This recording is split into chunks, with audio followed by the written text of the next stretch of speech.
here I will show you how to use our classic double map Photoshop action. It's actually comprised of two separate actions.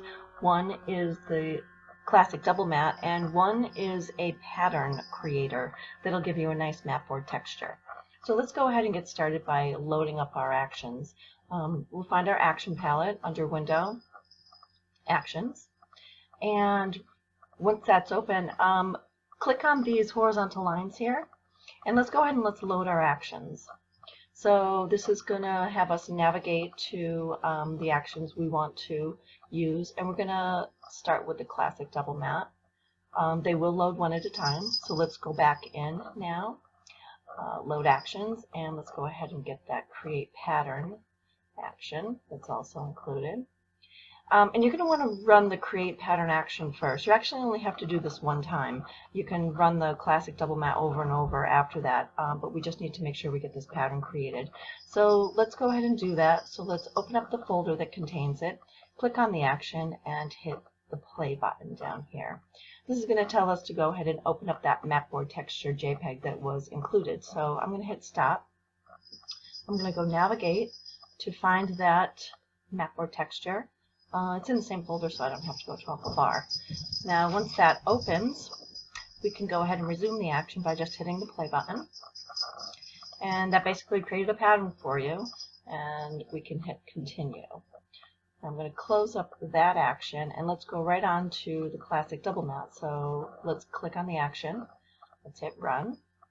And this is basically saying that the create action, the create pattern action had to be run first, which we did, and that your photo needs to be open, which it is. So we're going to hit continue.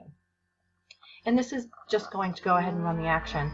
What it's going to do is create a 20-inch by 20-inch document, which will create two matte layers and two color overlays so that you can customize those matte layers.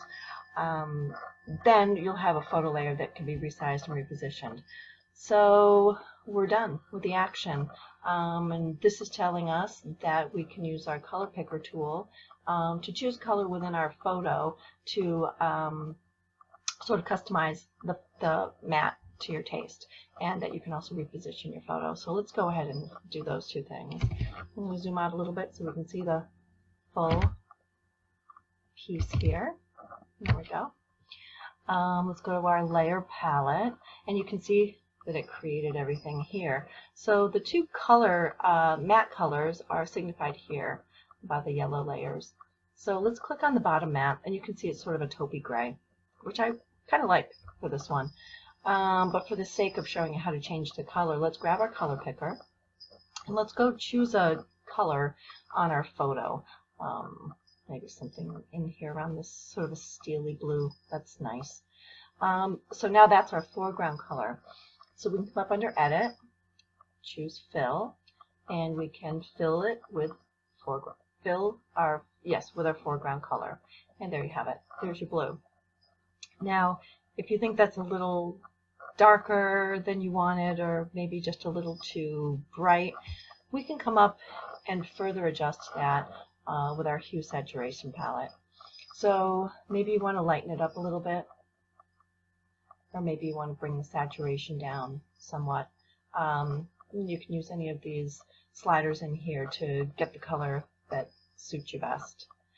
And now to change the top matte color, come down here, choose that layer in your layer palette, and I actually like that color combination, but let's go ahead and let's try something in here. Maybe a different kind of a tan in here.